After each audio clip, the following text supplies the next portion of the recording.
The Holocaust is a story of death. It is not a story of life. Schindler's List is a story about two Nazis and life. And I think you'll remember at the end, it says bannered across the screen, he who saves one life saves the world entire. Now, that's a beautiful line, and it's also completely untrue. There were 3.5 million Jews in Poland in 1941. By the end of the war, there were 300,000. Now there are 10. That is a consoling message for non-Jews. I'm not saying there isn't valuable testimony in there. There aren't valuable things in it. There are. But I think the success of Schindler's List shows us that you can't have a popular film about the Holocaust because nobody would watch it. Why? It's too painful. It's too frightening. Today on JTV, we're joined by Tanya Gold, who is an award-winning British journalist.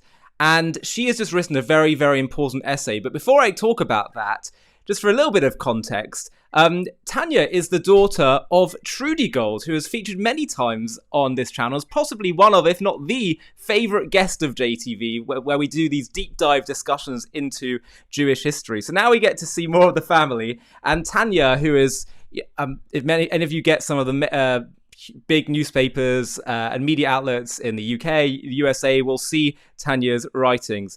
And she just has this brilliant ability of combining really powerful poignance with wit and charm. And it's remarkable that she's able to do that in some really difficult topics. And one of those is the one that I want to talk about today. The origins of this conversation that we're having today occurred. They come from the fact that I had a conversation with Trudy a few days ago, and I was appalled to see a friend of mine visit Auschwitz for the very first time, Charlotte Korczak, and she was confronted by someone on the tracks of Auschwitz and told her to be ashamed of herself simply for holding an Israeli flag.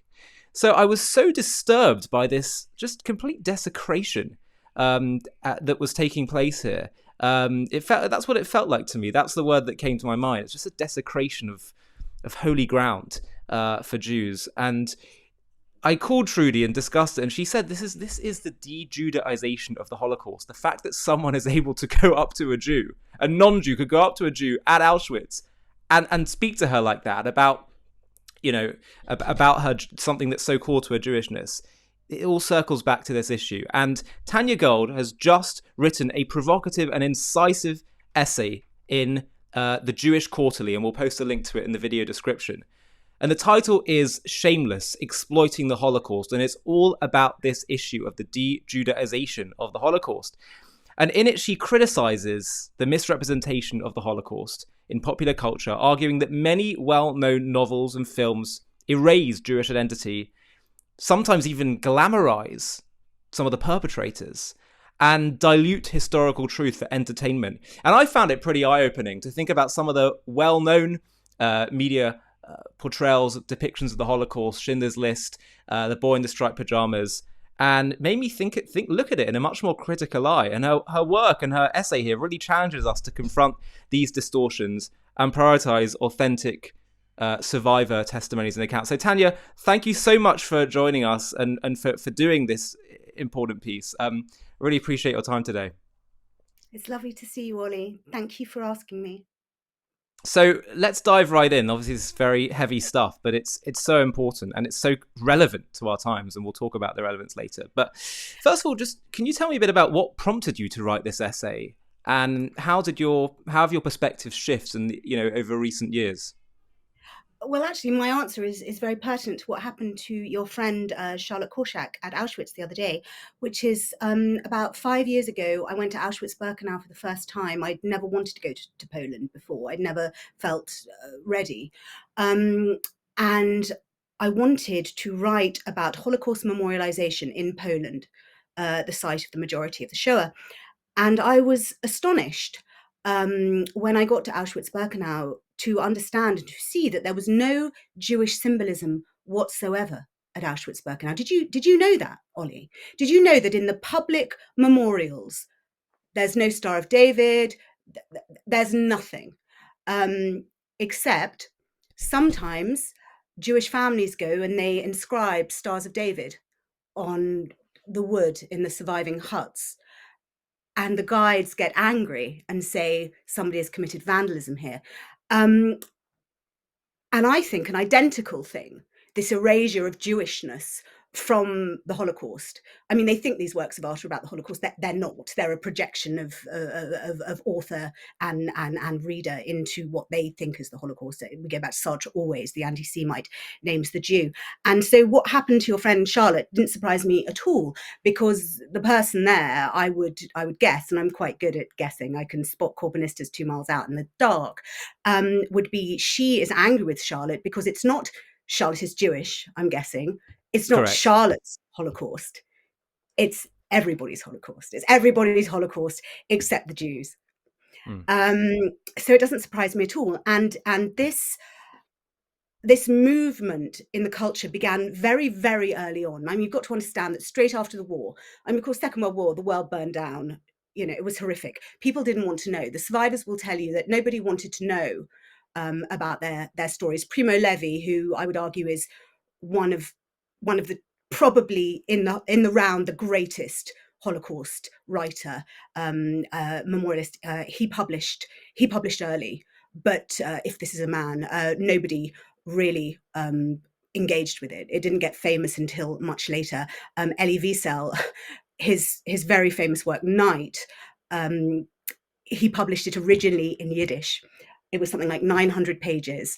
It was ragingly angry. And of course, then it got into the hands of an editor who I'm guessing was not Jewish, who said, translate it into English, cut 80% of it, stick in some Christian imagery, and you'll have a bestseller, which turned out to be true. But otherwise, with the popular works, this Dejudaization started very early, and it started tragically with the Diary of Anne Frank. The Diary of Anne Frank was first sanitized by her own father, Otto, the only surviving member of the family. And I mean, that is completely understandable. He took out Anne's fury with her mother, who had died in Auschwitz, while saving her bread for her daughters, Anne and Margot, should she ever see them again, and she didn't. So he took out her rage towards her mother. He took out her talking about her menstruation and her sexuality, and took out. But it was the translators of the diary, when publishers realized that they had a winner, you know, this wonderful writer, this beautiful girl from a Jewish family, not too Jewish. You know, I don't think that a Yiddish writing 13-year-old girl living in Poland would have had. I mean, it's disgusting to call it success. Would not have been widely read. You know, the Franks were assimilated German Jews, and as soon as the translators and the playwrights got their hands on it, it began to turn into this universal story of the story of universal suffering, with the Jewish suffering minimized. And I mean, that plays out even to this day. Very infamously, Dara Horn writes about in her book, People Love Dead Jews, that at the Anne Frank house, this was quite recently, a Jewish man who worked there was told not to wear his kippah, or to wear it under a hat, because the message of Anne Frank is a universal message now. And Dara Horn said very brilliantly, the Anne Frank house, because they changed their minds, took about 5 months to realize it wasn't a really good place to stick a Jew into hiding. And of course, the way Anne Frank's diary is treated now, it is probably the best-selling work purporting to be about the Holocaust. It's not about the Holocaust, of course. The Holocaust is not there. Anne's story ends off stage with her, I shouldn't call it a stage, off page, I meant.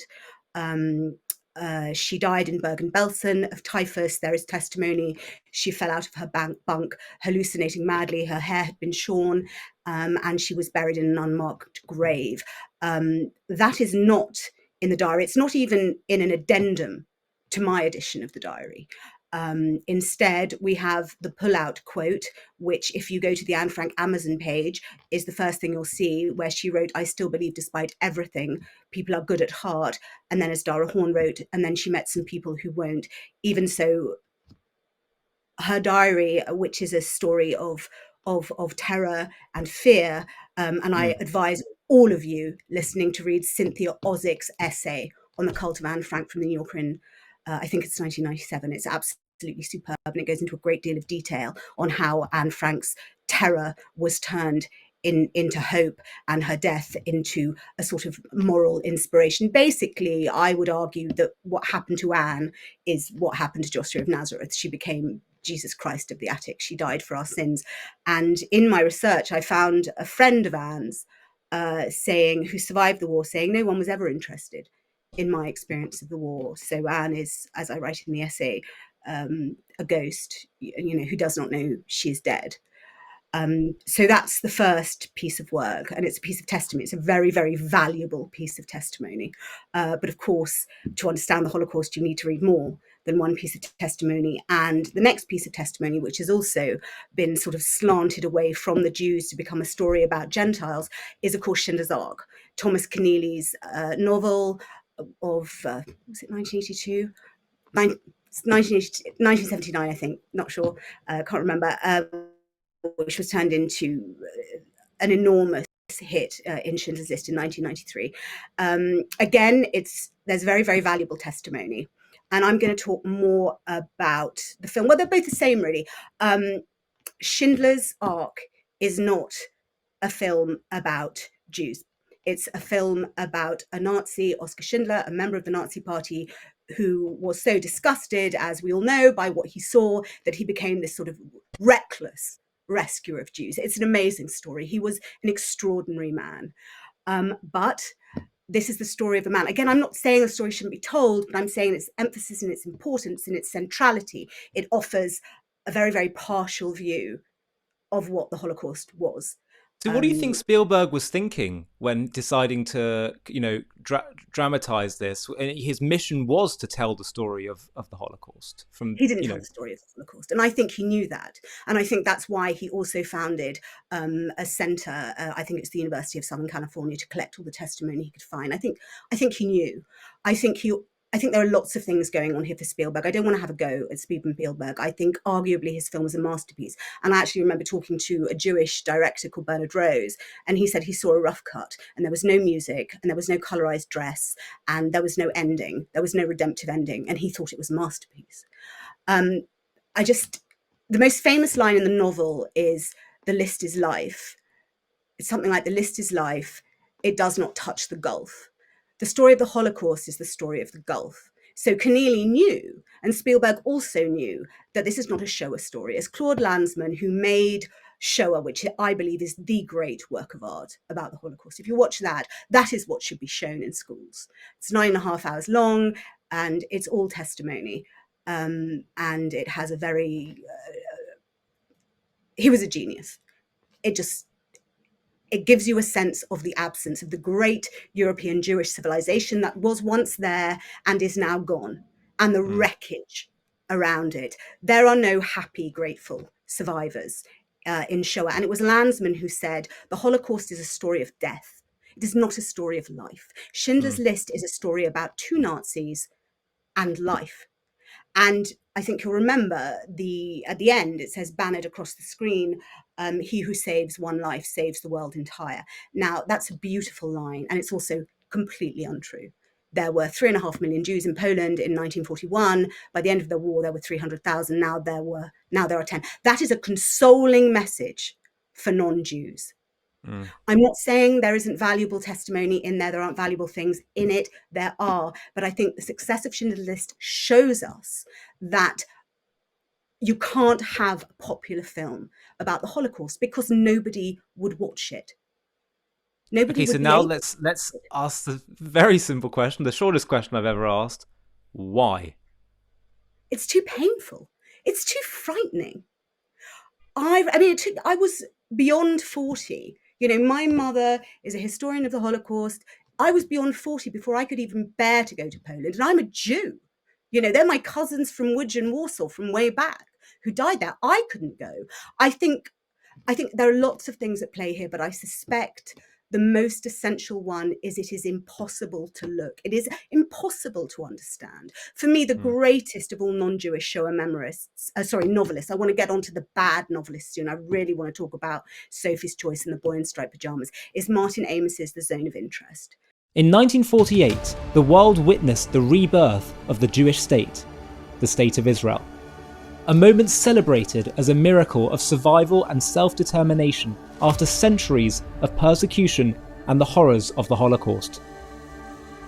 Yet for decades, this event has been twisted into a narrative of theft and catastrophe, with the so-called Nakba portrayed as Israel's original sin, where Jews allegedly stole Arab land and displaced innocents in a premeditated act of ethnic cleansing. But what if this story is fundamentally inverted? What if the cause and effect are the other way around? Not Israel aggressively seizing territory and Arabs responding in self-defense, but Arabs, driven by deep-seated hatred, rejecting the Jews' legal and historical rights to live in their ancestral homeland and waging a genocidal war long before Israel's re-establishment. In this JTV Plus documentary, we're going to uncover the unvarnished truth about 1948, the centuries of pogroms and anti-Semitic violence that set the stage, the Arab leaders' explicit calls for extermination, and the defensive war Israel fought to secure its existence. We'll challenge the pervasive lies head-on, showing how Arab rejection of peace wasn't about creating a Palestinian state, but about denying Jews the right to live at all. From the Nazi-allied leader of the Arabs in Palestine, the Mufti al-Husseini, to the forgotten occupations by Jordan and Egypt, when no Palestinian state was even considered, this is the story of a conflict rooted not in displacement, but in whether the Jews deserve to live in their homeland. Join us as we debunk the myths with facts, confront the historical record fairly but firmly, and reveal why 1948 was not an act of aggression, but a righteous response to annihilation. This is what really happened in 1948. To watch this JTV Plus documentary and access much more premium content, click on the link in the video description. It's a novel of extraordinary tenderness, perception, and above all, love. Amos understands the gravity, and he understands it so well that he can even write comic elements and mock the Nazis and not feel unseemly. When I talk about the novel of the Zone of Interest, which is 2014, it's a completely different work of art from the film Zone of Interest, completely different. Jonathan Can you just explain that a bit? Sorry? Can you just explain that a bit for our audience to understand the difference? Oh, well, Martin Amos's The Novel of Zone of Interest has got three main characters. One is a Sonderkommando, and that is the most valuable and loving part of the novel. Then there's a sort of amoral Nazi whose job is to sort of explain Nazism in all its sort of ridiculousness and stupidity, because we see an awful lot of perpetrator worship, which we'll get over to a bit, the glamour. I mean, that, and we see that in Schindler's List, you know, beautiful Amon Goth and beautiful Oscar Schindler, you know, they're just too beautiful, they're just too glamorous. And this came to a sort of apogee in a really quite shockingly disgusting novel called, oh God, what's it called? I've sort of managed to forget it. Oh God, I can't believe I've forgotten the name of the novel I wrote like 15,000 words on. It will come back to me in a minute. It's the memoirs of an SS officer, and it's full of sex and it's absolutely repulsive. So there's loads of this stuff. But Amos creates this character who explains it to you and how stupid it is. I mean, some of them thought that Aryans were deposited on Earth by ice aliens 10,000 years ago. So there's him, and then there's the character of the commandant of Auschwitz, Hoss, who pops up all over the fiction, almost ludicrously. And I wrote in my essay that there's more of Hoss in the popular culture about the Holocaust than there is in the entirety of Eastern European Jewry. I mean, the focus is entirely on him, and Martin Amos just makes him out to be such an idiot. And it's hilarious, and it's all based on Hoss's Prison Diaries, which I think is possibly the worst novel ever written. Anyway, Jonathan Glazer comes along to make the Zone of Interest, and he only takes one story, which is the perpetrator, the Hoss character, and he tells it really straight, and so it's not funny anymore. And he's only got one joke from the Amos novel, which is Hoss went to the theatre and was trying to actually there are probably a few more, but and he's saying I couldn't enjoy the show because I was too busy wondering how I would gas everyone in the room when the ceiling would be so high. And the Zone of Interest, I mean, people get very, find it hard to judge because Glazer gives the impression of being an anti-Zionist, and he gave a speech at the Oscars saying he refused to let his Judaism in any way, his Jewishness be in any way an apology for some of Israel's actions. So people get confused. You know, I'm not going to object to any element on the film based on that, but I don't like Jews over the wall. And the fact that his film is just focused on perpetrators, you don't see a single Jew, as you know, and it's just there's a lot done with the score, which everyone thought was brilliant, and you can hear these sort of wails over the wall. And I'm not impressed by that. I know. What do you say to someone that says, "Look, we're trying to show the banality of evil and how evil can seem actually quite innocuous"? Yeah, but there's hardly a new idea, is it? You know, I think that people have known since 1933 that Nazis were actually real people. I mean, are we being invited to believe that they have horns or are strange? I'm just fed up with Holocaust culture that doesn't have any Jews in it. And maybe he was doing it ironically, maybe he wasn't. I mean, it's not to my taste. You know, I think that showing a Holocaust film with no Jews in it is a gift to anti-Semites, personally. And But can I you wouldn't speak ban about it. some? I'm not a banner. Sure. Do you mind also speaking a little bit about, as you mentioned before, the boy in the striped pajamas and Sophie's choice? Well, what we see is sort of, and it's my fault because I should stick to chronologically, but I don't. So first of all, we have Schindler's Ark, which is a novel about a rescuer. It's not a novel about a victim. And then we have Sophie's Choice, which I think was the most repulsive. I mean, I veer between which is the most repulsive, Sophie's Choice and The Boy in Striped Pajamas. I think it's probably Sophie's Choice, because what William Styron, and again a non-Jewish writer, all the most famous novels about the Holocaust were written by non-Jews, he invents this non-Jewish victim of Auschwitz who's living in Brooklyn, and a terrible things happen to her in Auschwitz, but she survives, and she lives in Brooklyn with this incredibly abusive Jewish man. All Styron's live Jews are vile. They speak disgustingly, they're vulgar and they're common. And he even has a dig at Saul Bellow. I think he's got a real problem with Saul Bellow, William Styron. And there's this woman, and we hear her story of Auschwitz. Again, it's got Hoss. He was the first popular writer to write a lot about Hoss, and that's he was the inventor of Hoss's migraine. Hoss always had a headache. Hoss was fed up with having to murder Jews. So although it is slightly comic, and I'm sure that consciously Styron never intended to sort of glamorize or sympathize with him, he's very, very interested in the perpetrator. And alongside this, and there's a lot of really quite unseemly sex. I mean, people can do what they want. You know, people can write sex scenes set in Auschwitz if they want to, but they can't then walk around pretending, in my view, that they've written important novels that explain the gravity of the Holocaust and adequately memorialize the victims.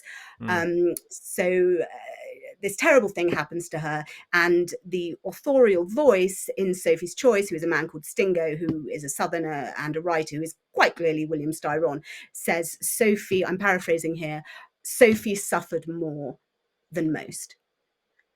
And of course, it's always a tragedy when someone dies in Auschwitz, but 90% of the people who died there were, of course, Jews. I mean, the Roma could also complain. You know, I can't see any great popular works of fiction about the Roma and Sinti, whose annihilation was, I think, the only thing in the war that was comparable to Jews. So if in Schindler's List we have the Gentile rescuer, in Sophie's Choice we have the Gentile victim, entirely fictional, although he said she was based on somebody he knew, and then he also said she came in a dream. So my view is it never happened. Sophie's Choice never happened. And I write in the essay, and I want to quote this back to you because I think it's the only thing that adequately expresses my anger, which is of all the anguished vanished mothers of Europe, Jewish mothers of Europe, Styron couldn't find one worthy of himself. And this illusion sort of comes to a peak in John Boyne's 2006 novel, The Boy in the Striped Pajamas, the Gentile rescuer and the Gentile victim. There we have both Gentile rescuer and Gentile victim in the person of one child, the entirely fictional invented son of a commandant of Auschwitz called Bruno. And Bruno meets a little boy in Auschwitz. He's very unhappy in Auschwitz. He's a very imaginative, kind, humane, totally fictional boy. I mean, Hoss's children have given interviews. They are not Boyne's characters. They are in their way shell-shocked, but Bruno did not, and they are in no way culpable. But Bruno did not exist, and he meets this little Jewish boy called Shmuel. People have objected, saying, you know, there would be no children able with the freedom to get to the fence. I'm not sure about that. My problem with Shmuel is he is the most un-Jewish child you can possibly imagine. He appears to me, born as a Catholic, or was raised as a Catholic. He's no longer a practicing Catholic, is my understanding.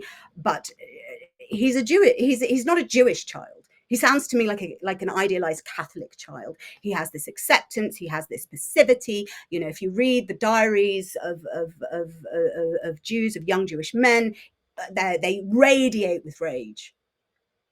And he's nothing like that. He says things like, "Oh, Bruno says, oh, I'm sorry you got beaten because of something I did." And he said, oh, I don't mind, it's fine, whatever. Complete, absolute passivity. And they're gassed together. And Boyne is a skillful writer, which I think is why I'm so angry with him. And he uses all his skill to make us identify with this fictional son of an Auschwitz commandant. And we are terrified for him. And we are brokenhearted for him, but Shmuel less so, because Shmuel is already dead.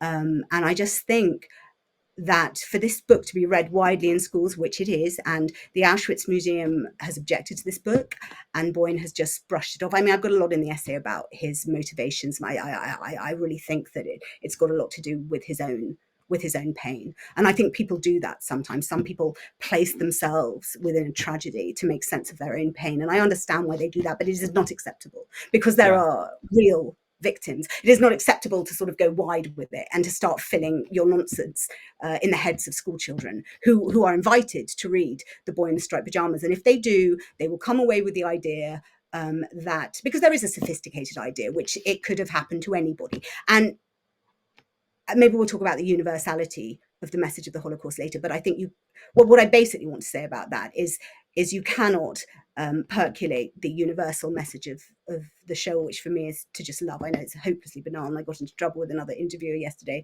for saying it. If you don't process the particular message, which was that the victims were Jews. And then we have these three really famous novels.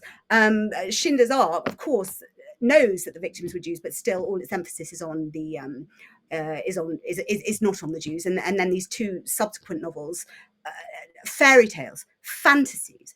And I read an Israeli literary critic saying our view of the Holocaust is not being shaped by historians; it's being shaped by novelists. And it's true. And I think this is, historically a disaster, because a little child in a school will sit there thinking, oh, but hang on a sec. And of course, Boyne says it's a fable, but these people are 9 years old. They're not Yehuda Bauer.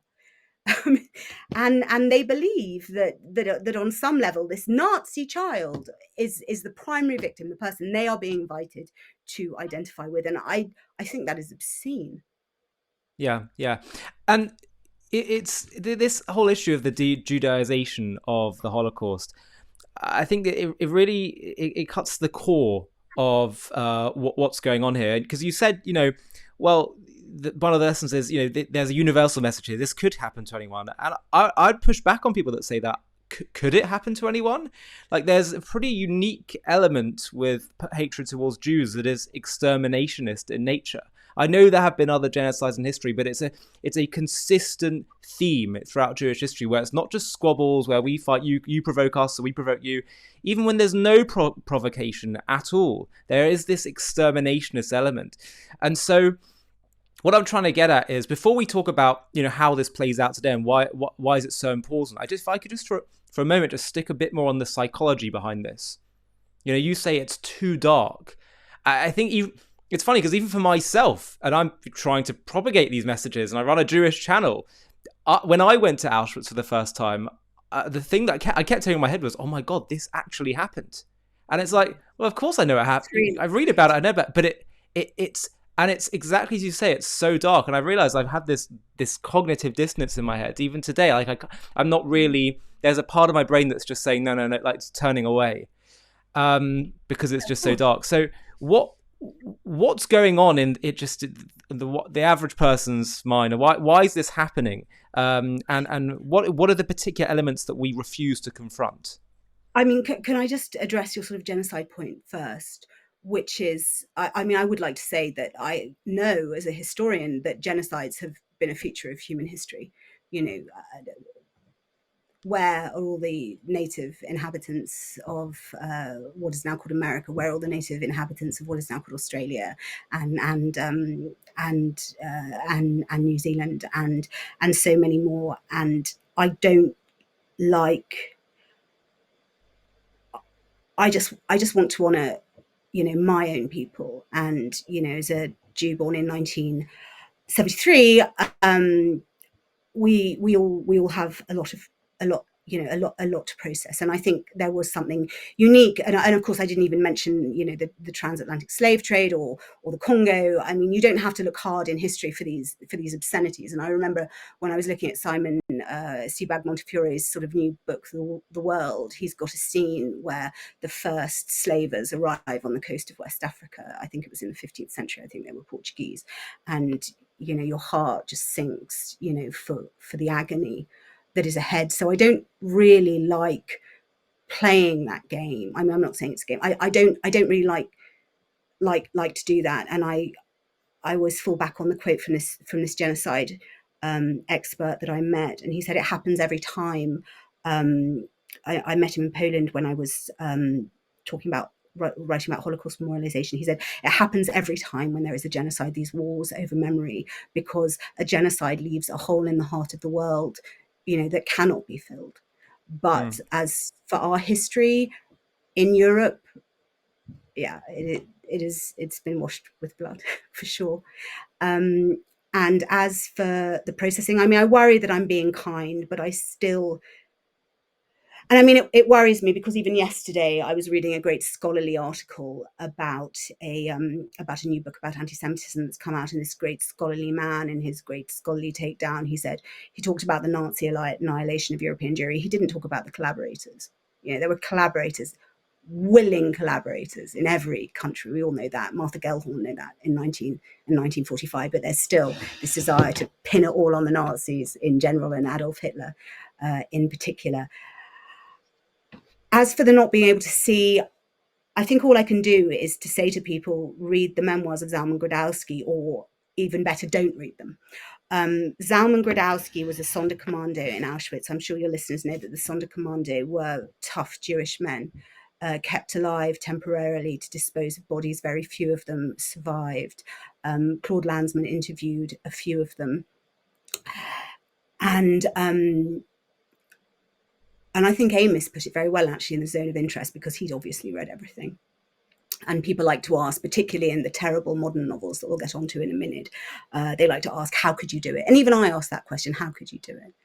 And Amos's Sonderkommando, who is fictional, but I'm sure based on testimony, said, we save a life. We can save one life per transport, maybe two lives. We dream of revenge. Of course, they blew up the crematorium, but they got no help from the so-called Polish resistance, who didn't seem that interested in resistance in the camp. So a lot of them got killed, and they didn't, although they closed down the crematoria, they didn't manage to kill all the Nazis and SS they'd wished to kill. And the other reason was, so for vengeance, to bear witness, to save one life. And Grodowski wrote as a Sonderkommando, wrote an immediate day-to-day diary in Yiddish, and he buried it in the ashes. And we were very lucky because another Sonderkommando knew exactly where it was, and he survived the war, and he dug it up. And then another part was found, and it has been published. It took years for it to get published. If one thing gets me angry, it's that people don't read Zalman Grodowski, but they read Sophie's Choice. It was published and the book is called The Last Consolation Vanished. And it's only about 120 pages, Ollie. It took me 2 weeks to read it. It's almost impossible to read. And I think that's at the heart of it. I don't doubt the centrality of anti-Semitism in Europe. I don't doubt hostility. I don't doubt stupidity. But I think that it's just too much to understand. That's my most generous interpretation. And I mean, I've read so much on it for this piece, and you really get a sense. And if you read all these novels, some good, some bad, set at the ramp, you finally understand, because our heads have been filled with so many tales of rescue. And actually, it was Hoss's daughter in a very good documentary called The Commandant's Shadow, Hoss's idiotic daughter. They call her Puppy. I don't know what her real name is. She looks like an ancient child who goes, I can't believe, I'm paraphrasing. She says something like, but she's dead, so you can't lie with the dead, so it doesn't matter. But she basically said that all these people are survivors. So, how come they died? And I think the problem with the centrality that survivor testimony has given us, and particularly fictionalized survivor testimony, which makes it sound really, frankly, quite stupid, because their ghostwriters are just idiots. that what happened, as you and I know, is these trains full of people from every Jewish community, big and small in Europe, turned up in the siding, a couple of people, or one or two per transport. I'm paraphrasing, but basically all of them, men, women, children, into the ovens and gone forever. And I still think that because we won't read Grodowski and we won't watch Shoah, the other person that should absolutely be read is a Polish writer, not Jewish, called Tadeusz Borowski, this poet, a romantic. He followed his, I believe, partially Jewish girlfriend, or maybe, yes, I believe partially Jewish, into Auschwitz, and he worked there for a year. And he wrote short stories based on his experiences, and they were published in This Way, Ladies and Gentlemen to the Gas. And that's an extraordinary piece of writing. He killed himself in 1951, 6 days after his child was born. He killed himself like Primo Levi did. And because we won't read Grodowski, and we won't read Borowski, and we won't watch Shoah, it comes every day as a shock to us. I mean, even Elie Wiesel is slightly dramatic. I think that is what people should be reading when they're at school, not when they're little children, of course, but when they're a bit older. Yeah. So I think the culture has played a part in this inability to understand. I do say in my conclusion to the essay, it's not untellable. The story, even when Wiesel said a novel about Treblinka is neither a novel, so what do you say? It's either not a novel or it's not about Treblinka. And of course, Theodor Adorno said there can be no poem after Auschwitz, which he later retracted. I didn't read that as a sort of an absolute edict. I read that as a warning. They're both writers. It's not untellable. Grodowski can tell you the story. He has a story of a Czech transport coming in. Everything you need to know, you will know from reading that. I think it's a choice. And the reason that I mentioned earlier the question of could this have happened to another people is not in any way, just to clarify, to compare other, the Jewish people's story and suffering with other people. Of course, there's something you don't want to be doing that necessarily, but it was simply just to ask the question of is there a unique, in terms of the dejudaization of the Holocaust and people understanding the unique nature of anti-Semitism, just to ask, maybe, when we ask this question, could this have happened in the same way to other people? There are some unique elements, I think, to anti-Semitism that people need to understand. And, there were clear objectives that occurred in the, genocides of indigenous peoples, that, to enrich themselves, to amass land, territory, all of that. Whereas there seems to be, in my mind, correct me if I'm wrong, but there's something about what happened with the Jews where they're not necessarily gaining observably gaining anything by killing them, getting rid of them. Maybe there's something irrational in their mind they think they're gaining. And I do wonder, could this level of institutionalized mass suffering and attempt to wipe out a people, to me it seems like there are some unique features here, and it all circles back to this key issue of if we Judaize things too much, then people won't really get any lesson from this. What is the consequence of dejudaizing the Holocaust? What are the contemporary? It gives us, I agree with you completely. I think all genocides are the same, and I think they're all different. And there's no question that the Jewish experience in Europe has been completely unique, because basically because of Christianity. Half the world's worshipping a dead Jew, the other half his mother. That's got to create. I mean, in my lighter moments, I say this is what happens to you when you plagiarize people.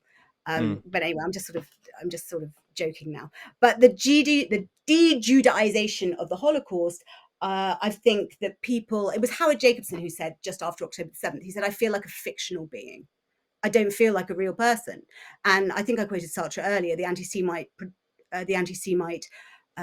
invents the Jew. So of course, throughout European history, we've been this sort of projection of everything that the Christian European soul, was afraid of, and often was itself. We were demons, we were well poisoners, we desecrated the host, we rejected the Christ. And I do believe that this sense of Jews, that there being something pretty weird and creepy about Jews, which is, people didn't even start widely reading books till the 19th century because they couldn't afford them. And before that, some of the bestsellers were extremely anti-Semitic works. I think it is embedded. It's subconsciously embedded. And I think that's the problem. I don't think that William Styron or John Boyne set out to write anti-Semitic novels. I think they couldn't help it. So I definitely agree with that. There is definitely the centrality of everywhere where there is a certain kind of Christianity. You'll have this what used to be hatred of, and now I would now call sort of latent suspicion of Jewish people everywhere. When you talk about genocide, I still feel bad that I've never been to the Roman memorial at Auschwitz. But now I'm not responding to you as a journalist. I'm sort of responding to you as a human being. Right. But I guess my final question is just about everything you've described in your essay and in our conversation. What are the real life consequences? And let's be a bit because we are fictional beings. Sorry, I did not finish my answer. Yeah. Because we are fictional beings. It's absolutely okay for the world after October the 7th, to erupt into this. And we have heard echoes of that medieval anti-Jewish witch burning rhetoric everywhere. And we've heard echoes of it because it's true, because it's been reignited, not everywhere, but certainly in certain sections and of the population, this idea of fictional, baby killing, utterly non-human people. And that's what frightens me about major elements, actually. I would argue the leadership as well of the so-called pro-Palestinian movement in the West. I don't think it's pro-Palestinian at all. I don't think they have a toss about the Palestinians. Yeah, it's just anti-Israel. Yeah, they're not in it for the Palestinians. If they were, they'd be empowering moderates everywhere. Of course. Which is sadly, who are the only people who are ever going to be able to come to any kind of deal. Yeah. But no, they're in it so they can walk around screaming, "Boo Jews!" Yeah, absolutely, 100% with you there. And that's reignited, and this Dejudaization allows it to happen because in the popular culture, the reality of what happened to actual human beings is not there. It's a series of fairy tales, literally, in the case of John Boyne, which I need to remind you again is taught in schools. Yeah. So last final question. I know we're out of time now, but what do you hope readers and creators can take away from your essay to change how we approach the Holocaust memory?